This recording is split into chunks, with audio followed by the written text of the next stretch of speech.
What's happening? And welcome back to another episode. Today, the working principle that most never learn. And I'm going to share. I guess I'm going to weave some stories into what we are talking about. I think it's very. I know it's very important. It may be very important to you. I I found it very helpful in understanding what this is. So let's jump right into this. So I was recently. I recently was watching a Dr. Myles Munroe video. This is probably like 3 weeks ago, maybe 2 to 3 weeks ago. Watched it, took some notes.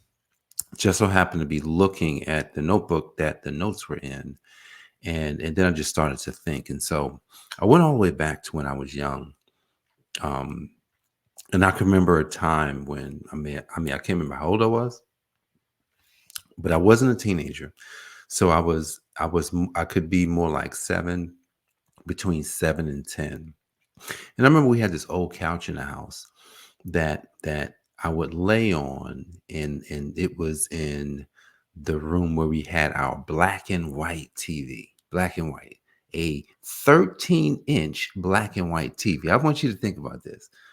What kind of TVs do we have? We have just huge TVs, they flat screens, and everybody has them. Even folks that don't have money have big TVs in their home.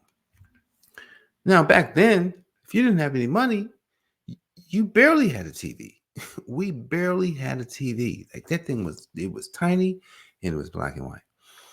Um, and so we had this little TV, and that was that. I'd just be laying on the couch watching TV. And I remember one day, and like I can go back, I really see myself laying on this couch. Remember one day, you lazy. I heard that. I was, and I didn't think anything of it. And I heard you are lazy. And I heard that not from someone talking to me. It wasn't my mom, wasn't my dad, wasn't anybody talking to me, but it was something on the inside of me that said I was lazy. And I thought I was. I really did. I thought I was lazy. And when I think back on, you know, just the idea of work, there's a part of me that can filter my thoughts through that idea, through that one thought. So when you're thinking about wanting to do something in your life, you want to be successful, you want to break through, and you want to break through, you want to get to where you want to go. Do you know what could potentially hold you back? Is there an idea that may have been produced when you were very young that literally sits as a filter so that you can't get to the next level? Now, I'm not telling you that I've been having a problem here. No. Here's the thing. I'm always looking for something that could potentially hurt me, right? Because sometimes the enemy is right within, and you may not even be able to see the enemy. You may not be able to talk to the enemy. You may not be able to say, it's this person or that person or this system or that system that's doing it to me. So when I think about work, personally, you know, I had to get over a lot to get myself to work. When I say work, I'm talking about just work on stuff that's hard, because I used to think, oh, things are hard. And if you want to get rich, you may have to do things. Check this out. You may have to do things that aren't right in order to get rich. I used to think that. Why? I grew up. I grew up in an environment. Yesterday we talked about environment. I grew up in an environment that everybody's thinking, man, in order to get ahead, I got to get over. In order to get ahead, I have to get over. That was the environment I lived in. So imagine now, right? You fast forward, you're in a position, I'm in a position, like you start to these underlying principles start to show themselves as you start moving in your life. You say, well, you know what? Maybe I cheat a little bit on that test. Did a little bit of that too. Yeah. Maybe maybe, I think, I think if we go and take the book, I remember being in high school, like, we were in a class and we somehow, I don't remember how we did it, but we we got into one of the classes and we were able to get the answer book. You know how that happens. That's because there was an underlying principle saying I needed to get over in order to get to where I wanted to go. I wanted to, hey, let's get over. Let's not work because work is hard. Spending time working is tough. And there's some interesting things in the Bible. In Genesis chapter 2 and verse 15. There's a couple of verses in that same chapter. Verse 5, it talks about the reason why God had to create man. Um, he needed someone to work the ground. And then in verse 15, it says basically, man, God planted a garden and he put man in it to work it. So the working principle is that we were made, we were born to work. We were born to work. That's why God created you. That's what God created me. He created us to work. And and in God's definition of work in that frame is also the meaning of management.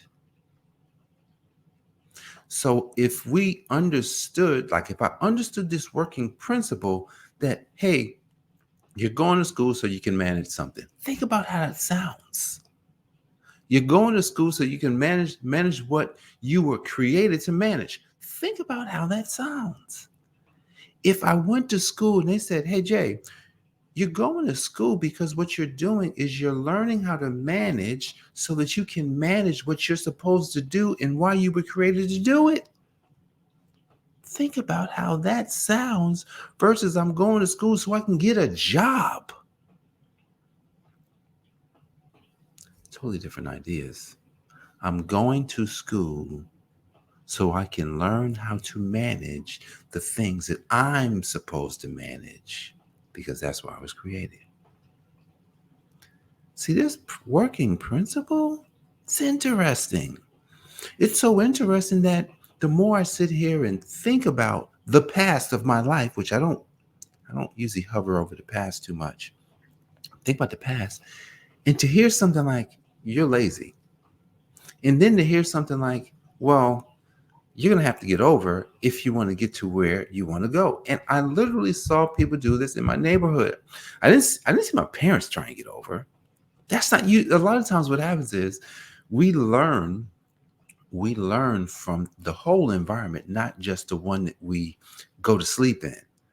So the whole environment, my friends who I saw, TV, all the stuff. Oh, you got to get over in order to get up. And if I got to get over to get up, then it's going to be too hard, man.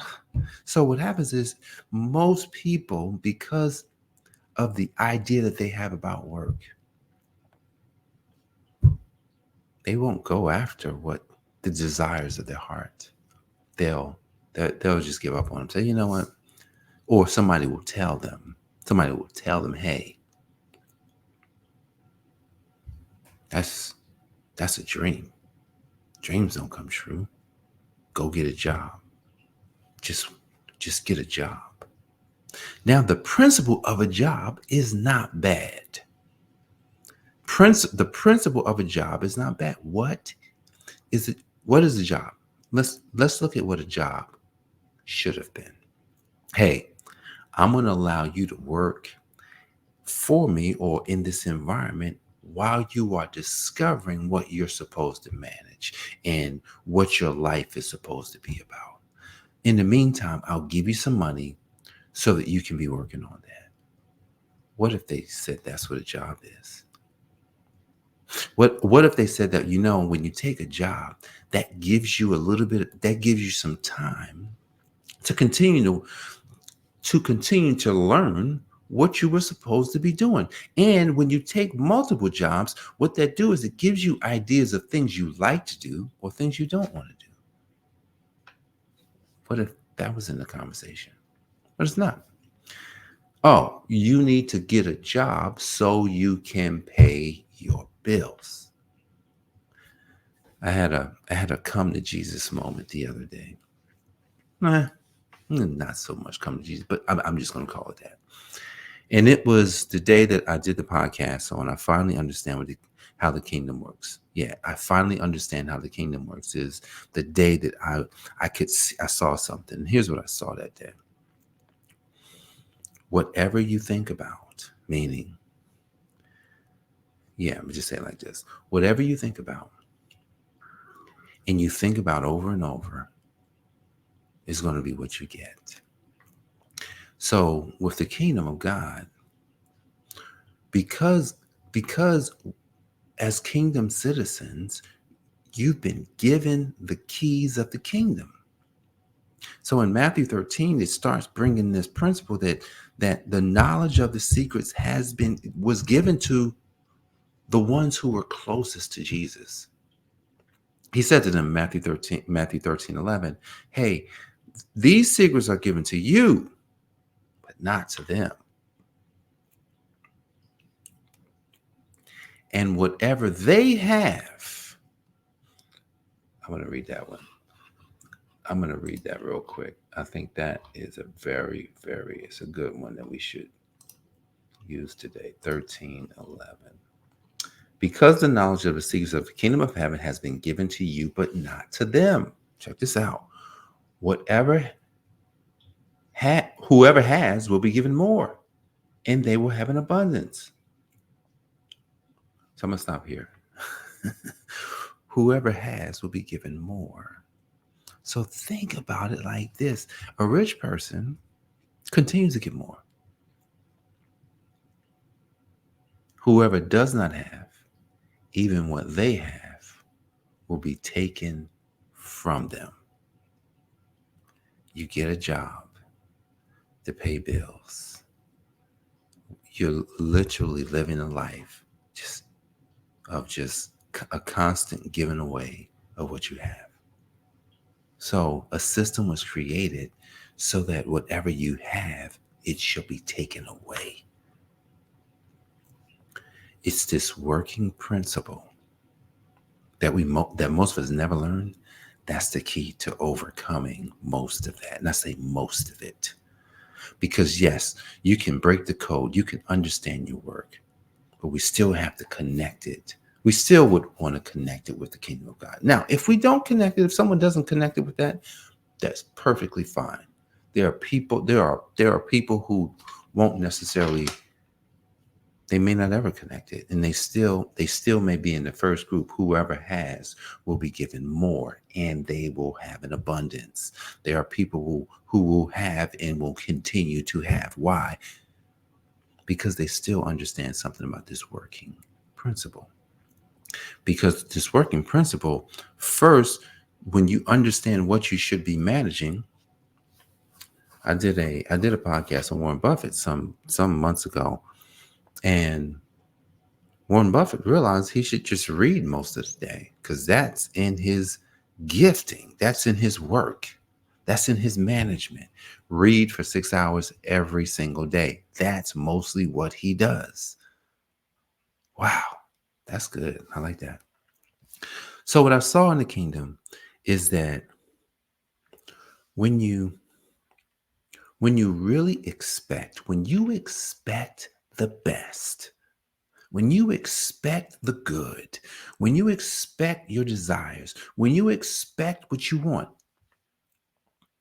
And here's how I'll explain this principle. Think of it as when you were young, and maybe the next day was Christmas, or it's your birthday, or maybe you're going to an amusement park. You are just budding with energy because you can't wait to go. You can't wait for this to happen. There's nothing blocking you to say it's not going to happen. You know Christmas is coming. You know you're getting some gifts unless somebody told you wasn't. But in the most of the cases, you're getting some gifts. You're going to the amusement park. Man, it's nothing like the days when we're going to amusement park. We had to get up early in the morning and you're up ready to go. You're not going to oversleep. You're going to be on time. You're going to get there. So just think of it from not from the standpoint of being the age that you are.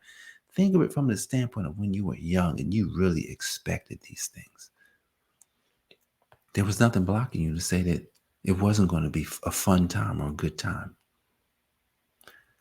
That's why Jesus said, if you do anything to the children, man, you in trouble, because children have the ability to expect the best. They have the ability they're just pure. They anticipate all the good. They don't anticipate bad. It's not until you get older you start doing that. So we use this working principle to expect all the good that should come from our lives.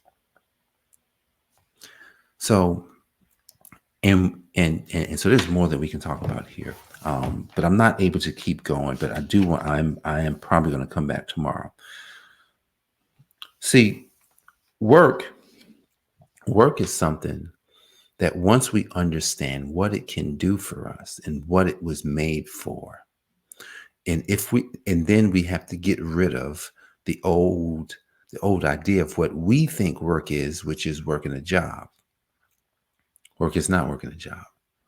A job is something that you get so that you can learn your work, so that you can study for your work, so that you can manage the time that you have. That's what a job is made for.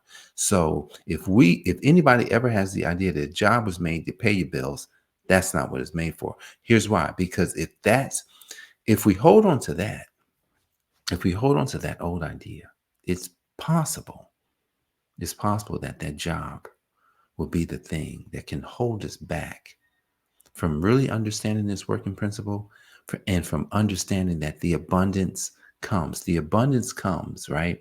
Because we understand what the kingdom of God, the kingdom of heaven wants for us.